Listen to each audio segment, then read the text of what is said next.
ही बघा, ही अशी प्राचीन विहीर आहे. हा बघा इथं भुयारी मार्ग आहे आणि हे एवढं मोठं आहे म्हणजे घोड्यावरती एक मावळा सरळ जाऊ शकतो. इथून आपण डायरेक्ट शत्रूवरती हल्ला करू शकतो ह्या ठिकाणावर.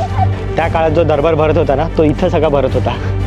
बापरे मंडळी, हे बघा किती मोठं आहे. गडावरती बुरुज भरपूर आहेत मंडळी. बुरुज का जास्त आहेत आणि समोरून आपल्याला जिथून इकडून म्हणजे समोरून जर हल्ला करणारे येत असतील, शत्रू आल्यानंतर असं व्हायचं की ते यायचे आणि त्यांना वाटायचं की तो गड आहे. हे बघा, हे एक भुयार आहे त्या साईडला जायला, म्हणजे आपण डायरेक्ट तिकडच्या साईडला निघतो, ह्या बुरुजाच्या पलीकडे.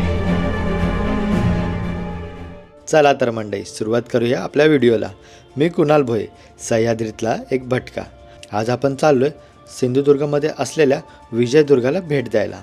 दुर्गावर जाताना रामेश्वर येथे शिवकालीन पोखरबाब म्हणजेच आपट्याची बाब, तुम्ही ती कधी पाहिली आहे का?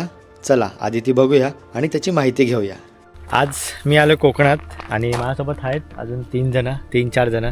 जी कोण आहेत तुम्हाला मी सांगतो. रामेश्वर बोर्ड लावला आहे ना, त्याच्या इथंच बाजूला इथं एक ऐतिहासिक विहीर आहे. आपण ती बघायला आलेलो आहोत, कारण रस्त्यातच पडते आणि असं लोकांना म्हणजे एवढी दिसून नाही येत ती, कारण लोक रस्त्याने सरळ निघून जातात. पण काही आपल्या इतिहासातल्या गोष्टी आहेत ना, त्या अशा आजूबाजूलाच आहेत पण त्या कळून नाही आहेत. तर थोडं मॅपमध्ये बघा किंवा आपल्या इतिहासात घुसा थोडंसं, जेणेकरून आपल्याला ती माहिती कळेल. हे जे तुम्ही पाहताय तो फक्त दगडात कोरलेला खड्डा नाही, हा आहे शिवकालीन पोखरबाब, म्हणजेच पाणी साठवण्यासाठी एक शास्त्रयुद्ध रचना. ही रचना साधारणतः 400 वर्षापूर्वी छत्रपती शिवाजी महाराजांच्या काळात बनवली गेली असावी, कारण त्या काळात किल्ले जिंकण्यासाठी शत्रू सगळ्यात आधी पाणीसाठा तोडण्याचा प्रयत्न करत असे. म्हणूनच अशा पोखरबाब बनवल्या जात. पावसाचं पाणी हळूहळू इथे साठायचं आणि माती खाली बसून वरचं पाणी स्वच्छ राहत असे. हे पहा, ही अरुंद खोल रचना मुद्दाम केली गेली. पाणी लवकर बाष्पीभवन होऊ नये आणि शत्रूला आत उतरणं अवघड जावं. या पायऱ्यावरून सैनिक पाणी भरायला खाली जात असत, पण वरून पाहिलं की हे सगळं जमिनीत लपलेलं दिसायचं. आज हे शांत दिसतंय, पण कधी काळी याच जागेवरून किल्ल्याचं जीवन चालायचं. ही फक्त एक बाब नाही, हा आहे शिवकालीन बुद्धीचा जिवंत पुरावा. हे बघून आपण निघालो विजयदुर्गच्या दिशेने. तर मंडळी, आपण आलो आता विजयदुर्ग किल्ल्यावर. समोर तिथं किल्ला आहे, म्हणजे पार्किंग आहे तशी, त्याच्यामुळे आपण डायरेक्ट पार्किंग पण येऊ शकतो. आणि किल्ल्याच्या बाजूलाच इथं बोटिंग वगैरे, तर आपल्याला बोटिंग वगैरे करायची असेल तर आपण त्याच्यात तिकडून करू शकतो. आज आपल्यासोबत संकेत आहे, सलोनी आहे, मृदुला आहे आणि सलोनीची आणि मृदुलाची काकी आपल्यासोबत आहेत. तर मग सलोनी बोलते की बोटीमध्ये बसायचं, ती कधी बसली नव्हती. तर मग एक आपण असंही करू शकतो की गड कोकणात राहणारी माणसं पहिल्यांदा बसतात. हां, कोकणात राहणारी माणसं पहिल्यांदा बोटमध्ये बसतात आणि आपण तर सगळीकडे फिरलेलो आहे. जिंकून घेतला त्यावेळेला विजय संवत्सर चालू होतं, म्हणून त्यांनी या किल्ल्याचं नाव विजयदुर्ग असं केलं. किल्ला जिंकून घेतल्यानंतर या किल्ल्याच्या बाबतीत शिवरायांनी काही कामं केली. त्यातलं पहिलं काम काय केलं असेल तर ते या किल्ल्याचं क्षेत्रफळ वाढवलं. 5 एकरावरून 17.5 एकरामध्ये केलं. हे एक्झॅक्टली सांगायचं तर 17 एकर 19 गुंठे. आणि हे करत असताना त्यांनी या किल्ल्याला तिहेरी तटबंदी बांधली, ज्याला चिलखती तटबंदी असं म्हटलं जातं. हा एकमेव जलदुर्ग असा आहे की ज्याला चिलखती तटबंदी आहे, अन्य कुठल्याही जलदुर्गाला नाही. हा माझ्या बाजूला बघू शकता विजयदुर्ग बीच, शांत, गर्दी नाही, काही नाही, एकदम मोकळं वातावरण.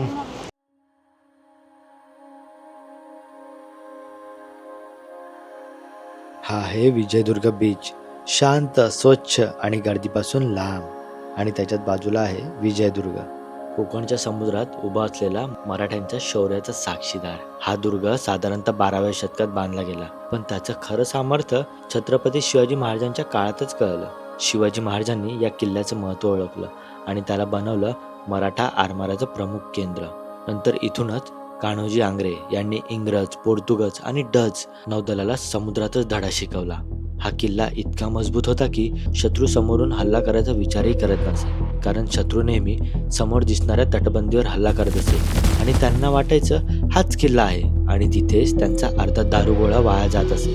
पण त्यांना माहीत नव्हतं की खरी सुरक्षा अजून पुढे होती, कारण इथे होती पाण्याखाली तटबंदी, जी दिसत नव्हती पण शत्रूच्या जहाजांना फोडून टाकायची. समुद्र शांत दिसायचा, पण त्याखाली लपली होती मराठ्यांची युद्धनीती. म्हणूनच विजयदुर्ग फक्त किल्ला नव्हता, तो होता एक अजेय रणभिंत. हा बाजूला किल्ला आहे, त्याच्या बाजू इथं विजयदुर्ग बस स्टँड आहे. म्हणजे इथून आपल्याला कुठे कुठे गाड्या जातात ते लिहिलेलं आहे. सो तुम्हाला विजयदुर्ग एक्सप्लोअर करायचा असेल तुम्ही डायरेक्ट येऊ शकता. बस डायरेक्ट तुम्हाला इथं विजयदुर्गाच्या इथं सोडणार, गड एक्सप्लोअर करायचा आणि बस इथूनच पकडायची. आपण गडावर येतो आहे तर इथं पर पर्सन 5 रुपये तिकीट आहे याचं. सो ते तिकीट काढून पुढे जायचं आपल्याला. गडाचा टायमिंग वगैरे काय आहे का?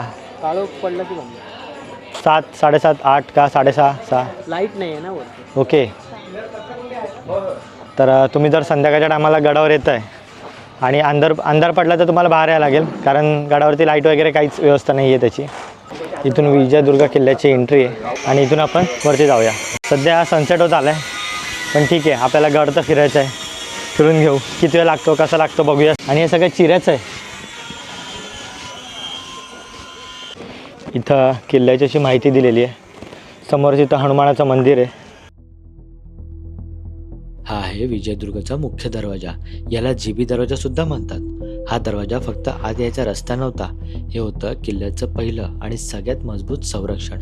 इथून आत शिरताना शत्रू सरळ चालता येत नव्हता, कारण दरवाजा मुद्दाम वाकडा बांधलेला होता. वरून दगड, गरम पाणी किंवा शस्त्र टाकता यावं म्हणून अशी रचना केली होती. म्हणजे जो आत येईल तो बाहेर जाण्याची शक्यताच कमी.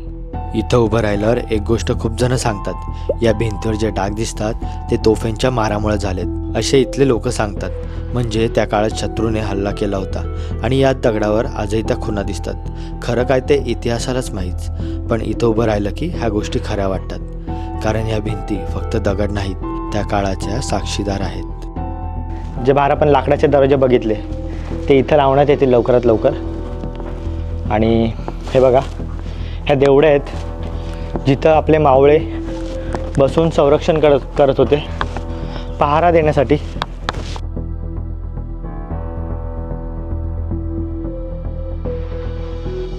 इथं दारुगोळा कोठार आहे. आता सध्या तरी मला हे बघा, त्यांनी बंद वगैरे केलेले. इथे तोफांचे गोळे, दारू आणि युद्धासाठी लागणारं सगळं सामान साठवून ठेवलं जायचं. भुयारी मार्ग समोरच आहे.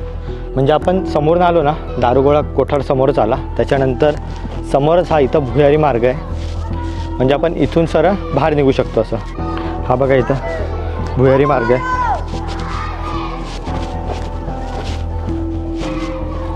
हा किती मोठा आहे बघा ना. म्हणजे चुकून अंधारात आलो काय दिसणार नाही.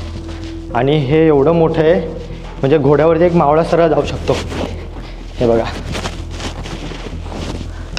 आपण इथून ह्या एका तटबंदीला आलो. डायरेक्ट समोर पार्किंग आहे, तिथून आपण त्या समोरच्या दरवाजाने आपण असं करत इकडून आलो आणि इथून आपण असे सरळ वरती आतमध्ये गेलो. आणि ह्या भुयारी मार्गाच्याच वरती इथून अशी तटबंदी आहे पूर्ण. घाम फुटलाय पण मजा येते बघायला. हे बघा, तुम्हाला जे बोललेलो मी, इथून आपण डायरेक्ट शत्रूवरती हल्ला करू शकतो ह्या ठिकाणावर. ही जागा आहे विजयदुर्गाची सदर, म्हणजे किल्ल्याचं मन. सदर म्हणजे काय? सदर म्हणजे दरबार, जिथे महत्त्वाचे निर्णय घेतले जात. राजकारण, युद्धव्यवस्था सगळं इथूनच ठरत होतं. इथे सरदार, सुभेदार जमायचे. युद्धाची आखणी, हल्ल्याचे डाव आणि संरक्षणाची योजना इथे ठरायची. शिवाजी महाराज किंवा त्यांच्या सरदारांचा आदेश इथूनच दिला जात होता. इथं उभं राहूनच हजारो सैनिकांचं भवितव्य ठरत होतं. तलवारी मैदानात चालायच्या, पण निर्णय इथं द्यायचे. ॲक्च्युली मला वाटतं ही मोठी सदर असेल. ही जी दिसते ना, ही मोठी सदर असेल.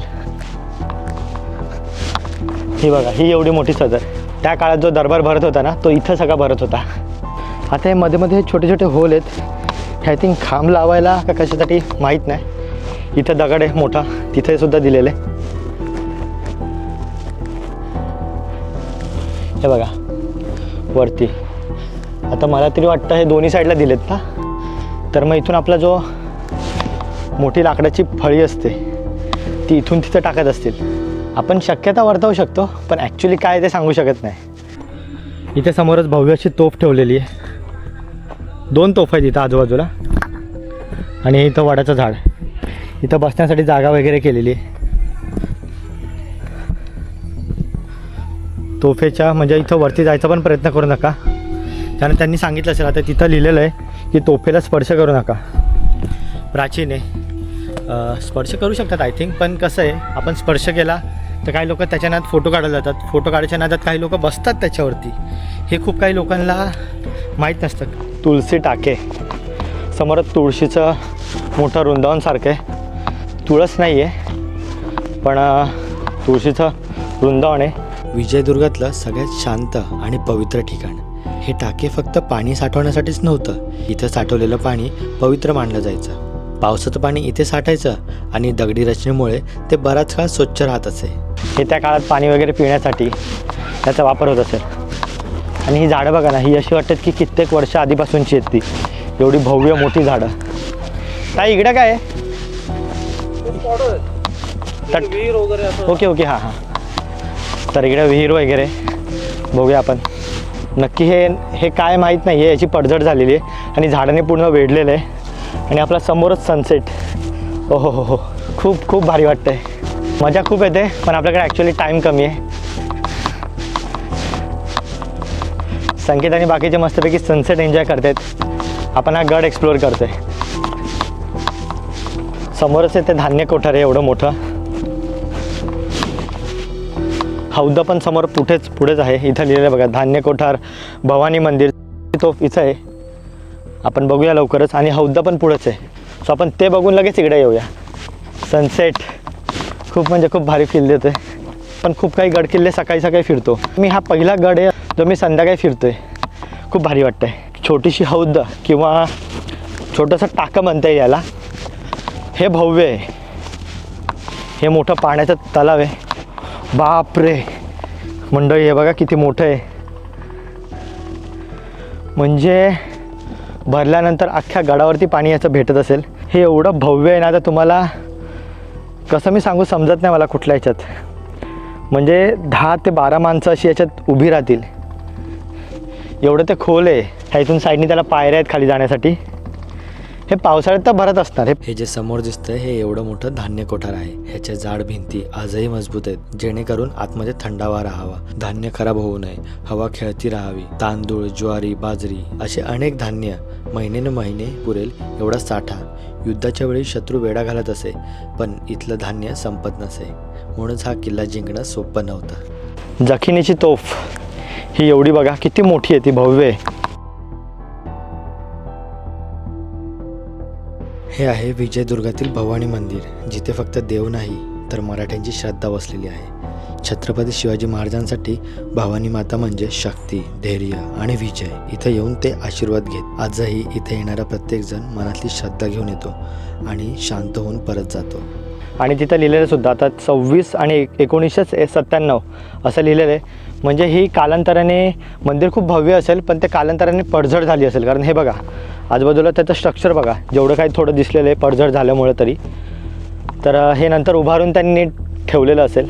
आणि हा जुना मार्ग असा, म्हणजे आता हे दिसतं थोडंसं दिसतं. ही वाट एवढी दिसते आपल्याला मोठी, आणि याच्या बाजूला जे लागलेलं आहे ना छोटे छोटे दगडासारखे लागले आहेत, म्हणजे हे चिऱ्याचं ते सगळं. विचार करा कित्येक वर्षापासून हे गड किल्ले अजूनही तेवढेच कणखर राकट उभे आहेत. खरंच हे नीट ठेवले पाहिजेत.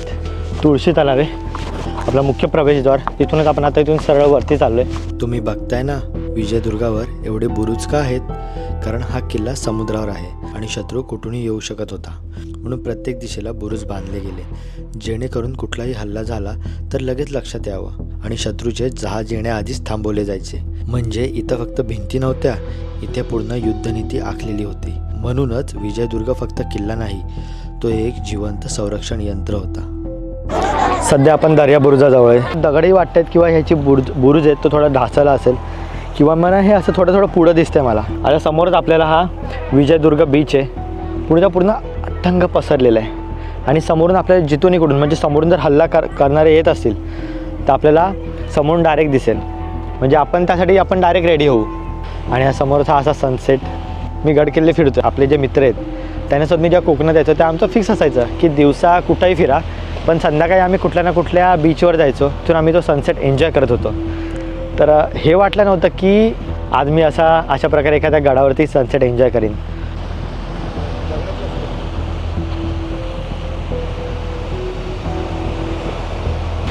चला आपला गड फिरून झालेला आहे.